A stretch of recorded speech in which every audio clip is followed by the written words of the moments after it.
getting set to debut the end of the month. Listen to Coach Prime. If you perform like you performed in that scrimmage, they're going to eat you alive. You might as well disconnect your social media. Because now they kind. Do what you did out there in that scrimmage and see what they do. They're going to eat you alive. You got 12 days to get this thing together. 12 darn days to perfect our craft. 12 days. And some of y'all still trick-or-treat. Got on a costume. It ain't even Halloween. I know a football player when I see it. I know a coach when I see it too. And when we go out there, we gonna make sure we got at least 11 guys on the field at all times that want to play football, and we're gonna have coaches up there that really want to coach. Yeah, bro, that was strong. Yeah. He basically told him, you're a room full of imposters.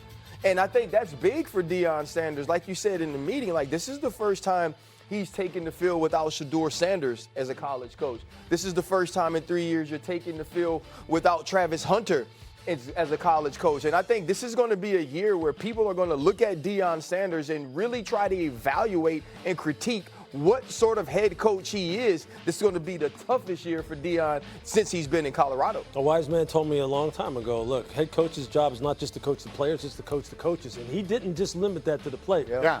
He said, some of y'all out there trick-or-treating, got a costume on.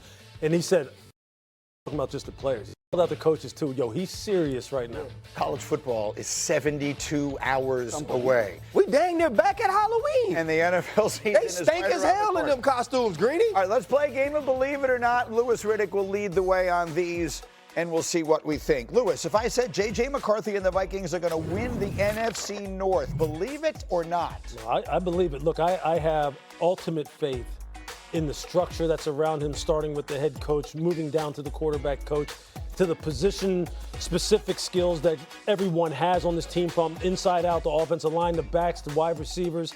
And look, JJ is just one of those guys who, to me, has like uncommon resilience and strength and a belief in his ability. I think he's going to have a hell of a year, a breakout type of year in 2025. Yeah, I don't necessarily know if they win the North, because I believe you look at Detroit, you think about Green Bay. It's such a difficult division. But the one thing we forget about J.J. McCarthy is he was one of the top quarterbacks in the country when he was recruited. Michigan just played football a certain way. Think about the way Kevin O'Connell has gotten quarterbacks to play to the top of their potential, all the pieces that surround him, including Brian Flores, the defensive coordinator. The Minnesota Vikings are going to be one of those teams that can contend for an NFC championship. The infrastructure is the key. I mean, they are a well-run, well-operated organization, well-coached, top to bottom. Problem is, so is Detroit, so is Green Bay, right? So it's a tough sell in their division. But yeah, I believe in the infrastructure there. I believe Kevin O'Connell knows what he's doing. He'll get the most out of this player, and I don't expect them to drop off very much at all. This name at the forefront of your mind. I say it every year. Josh McCown has to ascend. Yeah. This has to be his year, and this could be his year, especially if JJ, on the back of Sam Darnold, winds up having one of those years where we go, where the hell did that come from? Working with the quarterback. Yes, Let me go to the AFC next, Louis. If I were to say Bo Nix and the Broncos are going to dethrone Kansas City and win the West, believe it or not? Look, this was a tough one for me because you know how I feel about Sean Payton and how I feel about Bo Nix in this defense. I'm going to say not, because I think Kansas City's gotten better. I think Kansas City did everything they possibly could, especially when you're talking about addressing the offensive line. Josh Simmons is that dude. If he stays healthy for 17 games, Josh Simmons will be an all-pro. Or he'll be a Pro Bowler at the very least. He'll protect Patrick. The running game is going to be stronger. The passing game is going to be legit. Patrick is motivated, and defensively, they are young and they've got depth. I think they will win the West again. Yeah, I mean, I just can't go against Kansas City until somebody shows me that they're not supposed to be there. Right. I mean, Patrick Mahomes doesn't know what it feels like to be home before the AFC Championship. This is the team that is now understood, hey, if we protect Patrick Mahomes, that's when we get the best player in all of the world. Defensively, we know what Steve Spagnuolo can do with those different moving pieces. George Karlaftis has been extended. I think they're going to work on getting something done for Trent McDuffie. I love this team this year, and they are a better team headed into 2025 than they were 2024, and we act like they didn't just go out and win 15 games in the regular season.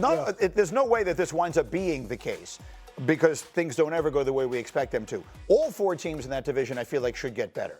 Yeah. Jim Harbaugh in his second year with the Chargers. I know they lost with Sean Slater. That's a big loss. Yep. But I think they'll get better. Herbert will get better under him. The Raiders, I think, are going to be much better being run the way they are. Denver, we see ascending, and Kansas City does get better. I think it's the best division in the NFL. Yeah, absolutely. But I mean, you talk about, like, I like Denver too, but they finished 5 games behind the Chiefs last year, and the Chiefs handed them the last game, right? So that, to me, is like there's a bigger gap to make up than I think that it's easy to get behind Denver. Bo Nix, a young player, not sometimes sometimes the progression with young players is not steady, right? So I think it's fun to like Denver, and you should. I just think it's a long way to go to say and that. Obviously, what makes you like Denver is who they are defensively, right? Bo Nix did have, to me, a rookie season where we continued to see him ascend and get better, but that defense is going to be top tier. 2 years ago, we were making fun of their defense. They gave up 70 points in a game, and here they are, just like that, and they're looking that good. All right, last one. Yeah. If I were to say the best rookie quarterback this season in the NFL is going to be Jackson Dart, believe it or not? As much as I like Jackson, I'll say not. And I think it's because of the fact that, look, we just don't talk about Cam Ward enough. Look, we talk about him, but Cam Ward, I think, is uniquely positioned right now to be one of the #1 overall picks that we wind up going, I see exactly why he was picked #1 overall. I think he has transformational ability in terms of his effect on this organization. You hear the stories coming out of there about how he is challenging established veterans who I wouldn't challenge to anything. Okay, I ain't saying anything to Jeffrey Simmons, let alone push him in the back. ever. You know what I mean? Ever. And this dude has no fear. He did it at Miami. It was a calculated move from Washington State to go to Miami because he knew people wanted to see if he could do it on the biggest stage. He is an alpha in every sense of the word, and the kid is super, super talented. And they've got some young pieces on the perimeter and an offensive line that they've invested a lot of money in and draft capital in. Tennessee's going to surprise. Brian Callahan, you've got a lot to work with. And Cam Ward, I think, is going to have one of those seasons where we go, that's right. They made the right choice taking him #1 overall. Yeah, I think what we've done is we haven't paid attention to this kid's journey, right? We haven't talked about the fact that he started at Incarnate Word and then he went to Washington State, and there were talks about him having the possibility to be a mid-round pick. But he understood, if I go to Miami, if I play on a bigger stage and I show that I can contend, I can compete there, I have an opportunity to be a first-round pick. And what I love about all the stories coming out of Tennessee is they're all about intangibles. They're all about how early he shows up for work. It's all about the way that he galvanizes his teammates, and now he's bringing in different guys to film studies. These are the things that you hear about some of the greats that have played the game, like the Peyton Mannings, like the Tom Brady. It wasn't all about what they can do with arm talent or measurables. It was about how they made people around them better based on the way that they approached their work. Sounds like Jaden Daniels, doesn't it? Yeah, and I love that about Cam. I had a conversation with Brian Callahan last week about how he's bringing Cam Ward along. He said he's making it as tough as possible on him, right? Like they're giving him a 15-second shot clock in practice. They're dialing up blitzes and disguising blitzes, and like he said, make it as difficult as possible for him and see how he handles it. But he said, you know, you have to know your guy, and we know when we draft him that this is the kind of guy that's not going to get beaten down by that he can handle that. Yeah, and that's obviously huge. It's an unpredictable division. I think most people look down on the division, the AFC South. Houston has won it the last couple of years. You have Jacksonville with some of their questions, and up next we'll go to Indianapolis and some of their questions. The Colts are rolling